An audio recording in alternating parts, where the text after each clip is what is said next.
latest responses to come out of North Korea?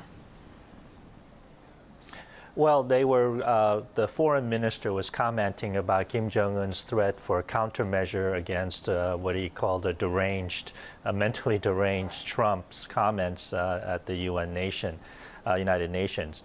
And the foreign minister basically speculated that Kim was talking about perhaps doing a hydrogen bomb test in the Pacific.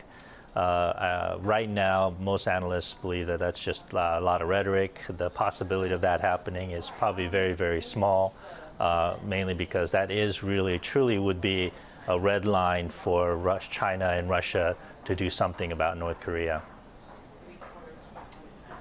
And Peter, just talk to us very briefly. Of course, we woke up this morning to new sanctions. How harsh are these new sanctions on North Korea? Well, again, I think most people believe those to be incremental. These financial sanctions come on top of export and import bans on textiles, refined petroleum. These are basically trying to cut off what Trump said were, financial mechanisms that North Korea has been using to fund their nuclear weapons program. How that works, nobody is quite certain.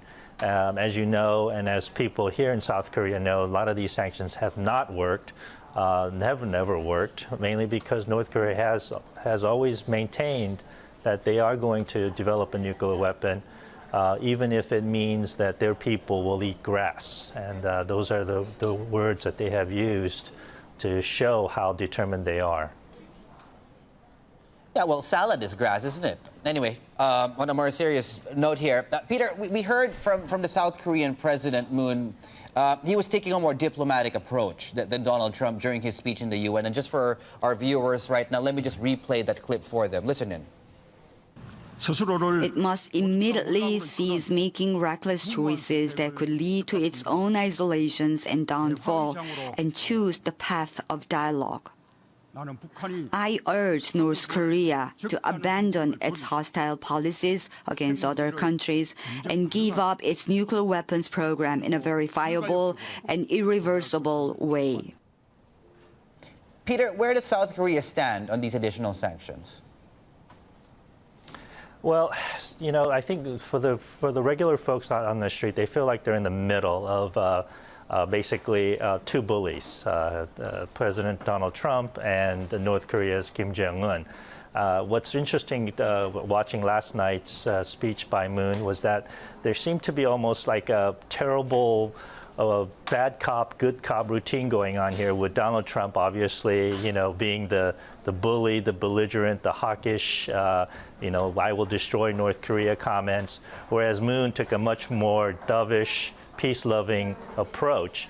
I'm not sure if that will work here, but in South Korea, for most folks here, they feel like they're kind of stuck in the middle. Nothing that they can do at this point, and as you can see, the market's reaction has been tad light relative to the fury and the bellicose comments.